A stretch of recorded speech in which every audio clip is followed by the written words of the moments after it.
OVNI créateur de l'humanité de Jean Sider. Et c'est quelque chose que je voulais faire parce que c'est très intéressant. C'est-à-dire que c'est des gens,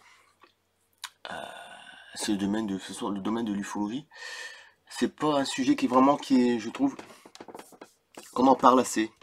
C'est des gens qui, d'un seul coup, ils voient des boules lumineuses, des trucs comme ça, puis et d'un seul coup après, que je sais pas, 10 secondes, 5 secondes après, ils se retrouvent dans une autre époque, complètement différente. C'est-à-dire 100 ans en arrière, 200 ans en arrière. Et ça, c'est un truc de dingue. C'est pour ça que je vais vous lire une histoire très intéressante. Après, il y aura une deuxième histoire. En fait, ça s'appelle les visions grandioses.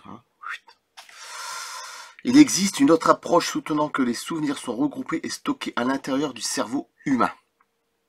En même temps, ça peut être aussi une sorte de vie antérieure aussi. Tout est possible. Et je vais vous lire le passage qui est très intéressant.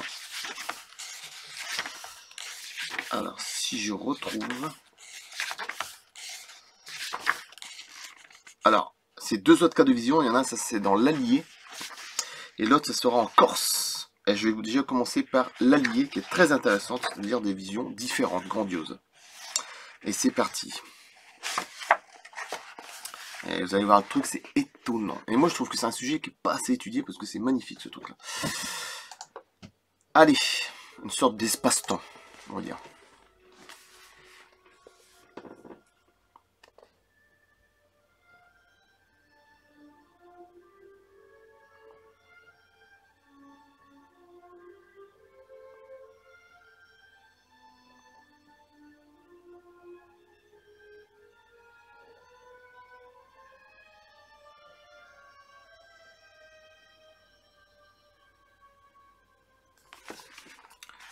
Dans l'Allier. Dans les années 1970, à une date exacte malheureusement non précisée par notre source, il est arrivé une curieuse aventure à monsieur Faudon, cultivateur dans l'Allier. C'est bien, c'est que c'est en France, ça c'est génial. Il rentrait tranquillement chez lui en voiture après une journée passée en ville. La nuit était tombée depuis longtemps et une pleine lune était visible. Alors qu'il se trouvait dans la campagne, à quelques kilomètres de son domicile, il a vu arriver sur lui une boule lumineuse et cette étrange intrusion semble avoir eu une influence sur le paysage. En effet, celui-ci, s'est déplacé tel un décor de théâtre. Le ciel nocturne est devenu blanc. On voit déjà le truc. Un écran de cinéma s'est formé. La pleine lune a disparu et les champs aux alentours ont entièrement changé d'aspect. Il s'agissait de friches et de bosquets. Or, notre cultivateur se retrouvait dans une 4L sur un sentier défoncé au milieu de cultures de blé à perte de vue avec des gens en train de faucher et des charrettes emplies de gerbes. Alors déjà, c'est une autre époque. On descend en 1800 à peu près. Vers 1800, dès 1900, un truc comme ça.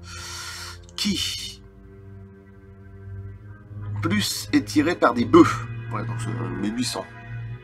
En gros, les moissonneurs étaient vêtus d'habits comme autrefois, mais il y a très longtemps. Même encore avant.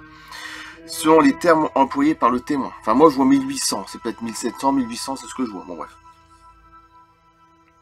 Comme dans le cas de Madame Gisbin, aucun bruit ne parvenait aux oreilles de notre homme, et celui-ci avait même l'impression que sa voiture flottait légèrement au-dessus du sentier.